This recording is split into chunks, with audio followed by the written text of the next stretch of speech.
అది తుమ్మడి ఎట్టులో ప్రాణత చేవల్ల కడితే ఇప్పుడు పూర్తయిపోయి 38,000 కోట్లతో 16 లక్షల ఎకరాలు ఆయకట్టు వచ్చింది.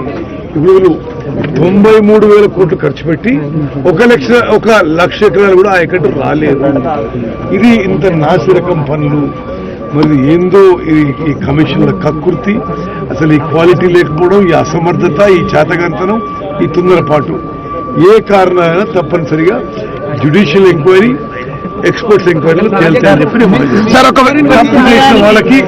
తప్పు చేసిన వాళ్ళకి శిక్ష తప్పదు అని చెప్పి ఎల్ఎన్టీ వాళ్ళు దోషులుగా నిర్ధారణ అయితే వాళ్ళని ఏ విధంగా కూడా ఏదైతే వాళ్ళను డిఫాల్ట్ లిస్ట్ లో కూడా పెట్టడం జరుగుతుందా, లేకపోతే ఏదైనా మీరు ఎవరు తప్పు చేసినా అకౌంటబిలిటీ. ఈ బ్యారేజీకి 4,000 కోట్లు అయిండొచ్చు, కానీ ఈ 3 బ్యారేజీలు కలిపి 7,000 కోట్లు అయిండొచ్చు. కానీ ఈ 3 బ్యారేజీలు ఇప్పుడు ఏమైతుంది, నాన్ ఆపరేషన్ అయిపోతున్నాయి. దీంతో ఆ 1,00,000 కోట్ల పెట్టుబడి నాన్ ఆపరేషన్ అయిపోయింది. అంటే తెలంగాణ ప్రజలు సంవత్సరానికి 10,000 కోట్లు ఇంట్రెస్టే కట్టాలి. ఈ ప్రాజెక్టుల మీద ఇంట్రెస్టే కట్టాలి, మళ్ళీ ప్రిన్సిపల్ కట్టాలి.